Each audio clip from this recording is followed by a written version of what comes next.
Nous allons tout joyeux au pays de la vie, au pays du bonheur, au royaume d'amour.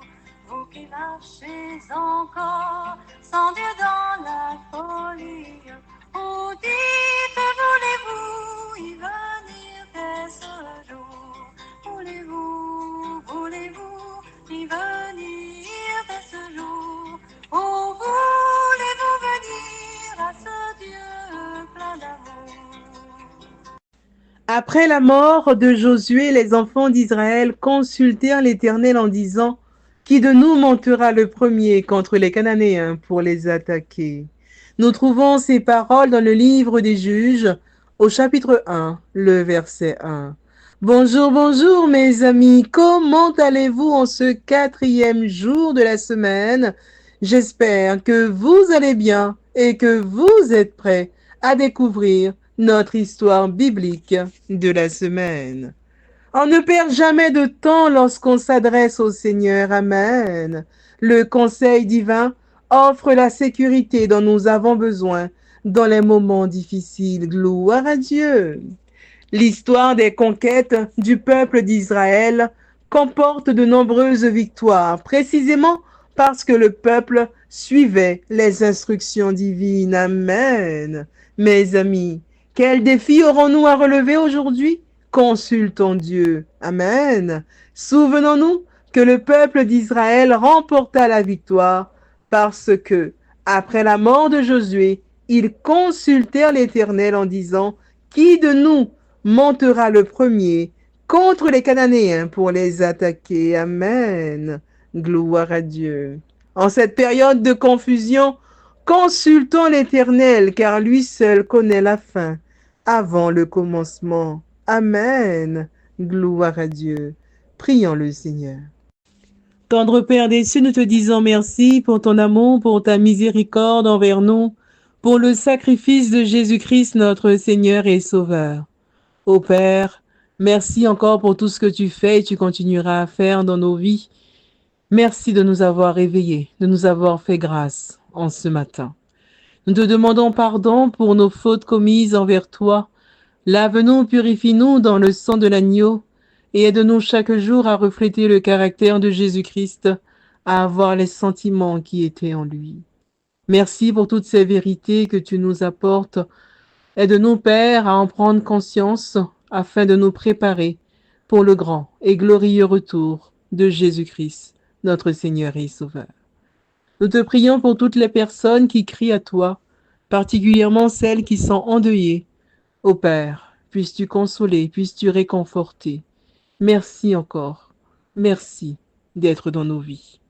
Je ne t'ai pas prié parce que je suis bonne et digne à tes yeux, mais je t'ai prié dans le précieux nom de Jésus-Christ, ton Fils, qui vit et qui demeure au siècle des siècles.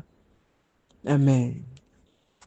Mes amis, notre histoire biblique de cette semaine a pour titre Jaël, femme de Héber le Kénien. Notre verset à mémoriser, nous le trouvons dans le livre des Juges, au chapitre 4, le verset 18, qui nous dit ceci. Jaël sortit au-devant de Sisera et lui dit, « Retire-toi, mon Seigneur, retire-toi chez moi, sois sans crainte. » Il se retira chez elle, dans la tente, et elle le cacha sous une couverture. Nous trouvons le récit biblique dans le livre des Juges, au chapitre 4, les versets 17 à 24. Mes amis, ouvrons nos Bibles et lisons ce récit. Juges 4, versets 17 à 24, qui nous dit ceci.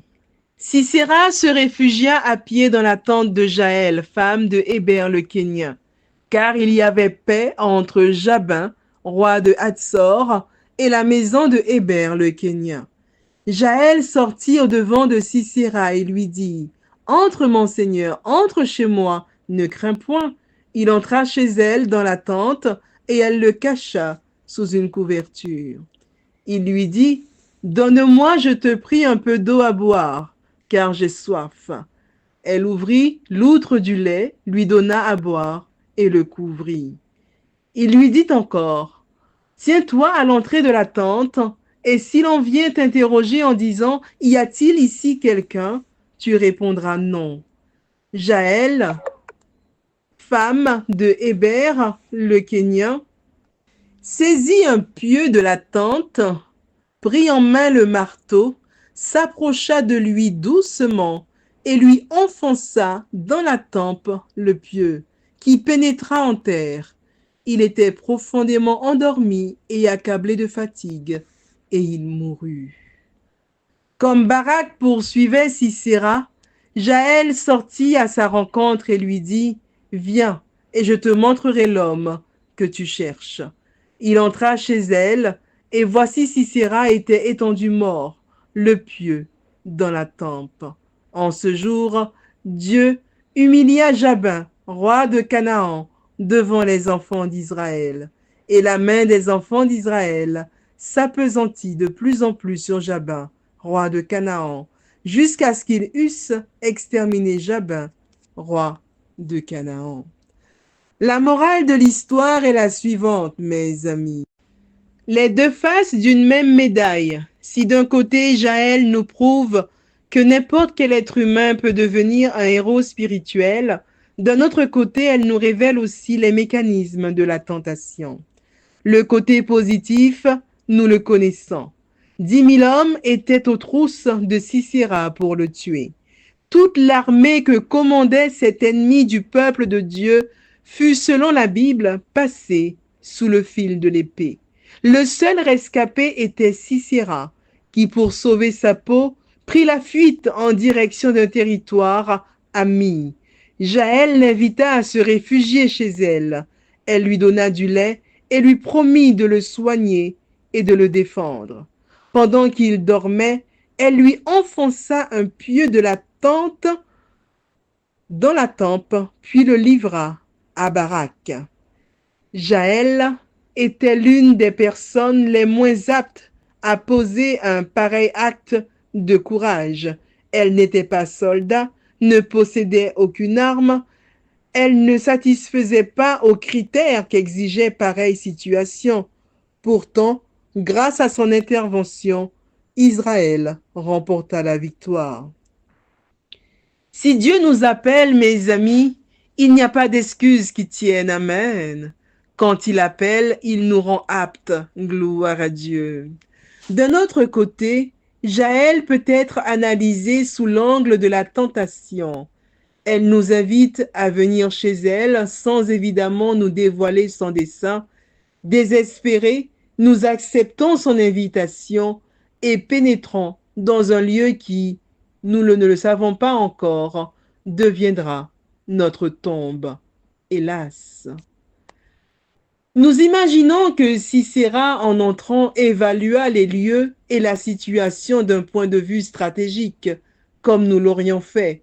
Le problème est qu'il baissa la garde, puis s'endormit profondément, en toute confiance, mais à tort.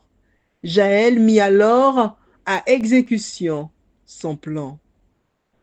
Notre histoire biblique de cette semaine avait pour titre Jaël, femme de Héber, le Kénien. Notre verset à mémoriser, nous le trouvons dans le livre des Juges, au chapitre 4, le verset 18, qui nous dit ceci. Jaël sortit au-devant de Sisera et lui dit, « Retire-toi, mon Seigneur, retire-toi chez moi, sois sans crainte. » Il se retira chez elle dans la tente, et elle le cacha sous une couverture. Oui, mes amis, toute la beauté et le bien-être ressentis sur son territoire suffisent sans que nous n'opposions de résistance. Saisit un pieu de la tente, prit en main le marteau, s'approcha de lui doucement. N'oublions pas ce mot, doucement. Il n'y a que la puissance divine qui puisse nous protéger en ce jour. Ne sortons pas sans la demander. Oui, mes amis, il n'y a que la puissance divine qui puisse nous protéger en ce jour.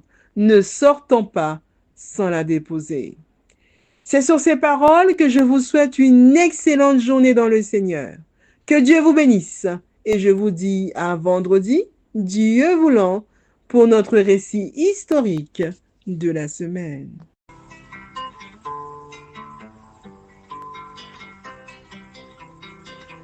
Nous allons tout joyeux au pays de la vie, au pays du bonheur, au royaume d'amour. Vous qui marchez encore sans Dieu dans la folie,